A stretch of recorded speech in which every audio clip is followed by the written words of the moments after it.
नहमदुहु व नुसल्ली अला रसूलिल करीम हमदन कसीरन तय्यबन मुबारका।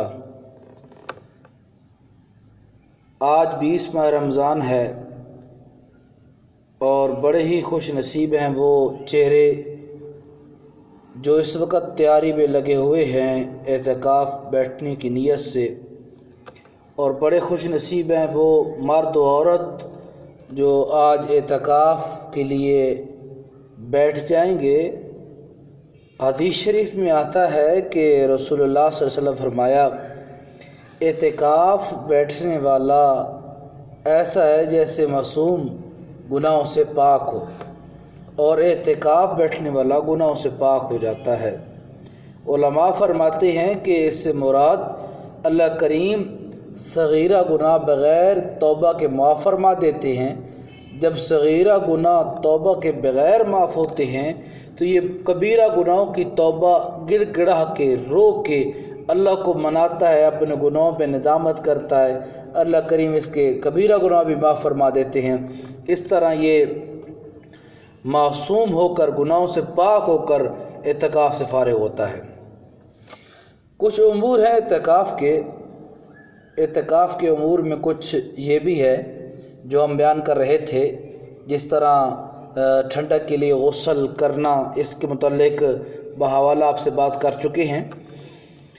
आगे बात यह है कि मस्जिद में एतकाफ़ वाला बैठा है तो ये जब निकला गुस्ल खानों की तरफ तो वहाँ गुस्ल खाने में पहले ही कोई आदमी मौजूद था। वहाँ जाकर ये इंतज़ार कर सकता है या नहीं कर सकता, तो किताबों में लिखा है कि वो इंतज़ार वहाँ जाकर कर सकता है। एतकाफ़ करने में इंतज़ार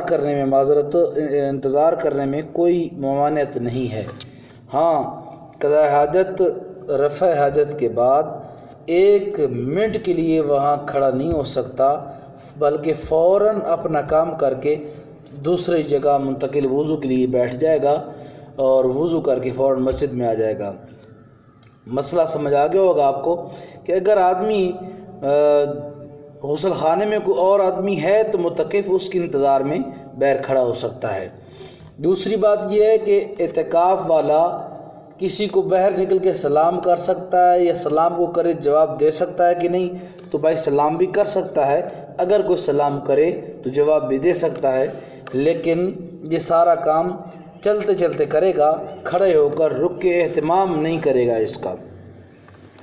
दूसरा मसला ये है कि मस्जिद में बैठा है और किसी आदमी से काम है तो वो बैर के आदमी को बुलाना चाहता है, तो मस्जिद के सेन में ये मस्जिद में बैठ के बैर के आदमी को किस तरह बुलाएगा, इशारा करे क्या करे, तो किताबों में लिखा है कि वो उसका नाम लेकर पुकार सकता है, मेरे भाई इधर मस्जिद में आओ, मेरी बात सुने, मस्जिद में आ जाए, मेरा ये काम है।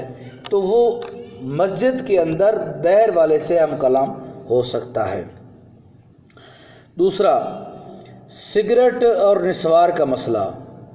रसूलुल्लाह सल्लल्लाहु अलैहि वसल्लम ने फरमाया कि मस्जिद में कच्चा प्याज भी खा कर ना आया करो, तो साबित हुआ बदबूदार चीज़ों से बचना चाहिए। अब ये धुआं और ये सिगरेट वगैरह का क्या मसला होगा, तो बेहतर यही है कि एतकाफ़ बैठते हुए इन चीज़ों को छोड़ दे। अगर नहीं छोड़ सकता तो बैतुल खला जाते हुए रोज़ा अफ्तार करने के बाद सिर्फ़ सिगरेट की नीयत से ना निकले।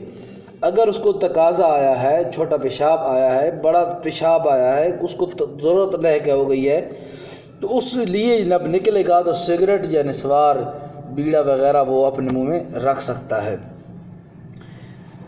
अगर कोई आदमी रीह का मरीज़ है, उसकी हवा खारी ज़्यादा होती है, तो वो कोशिश यही करे कि मस्जिद को छोड़ दे, लेकिन अगर नहीं छोड़ सकता तो भी उसमें हर्ज नहीं है। अच्छा जी, इंशाअल्लाह बाकी कल इंशाअल्लाह। मैं टाइम अब देख रहा हूँ, माज़रत ज़्यादा हो रहा है।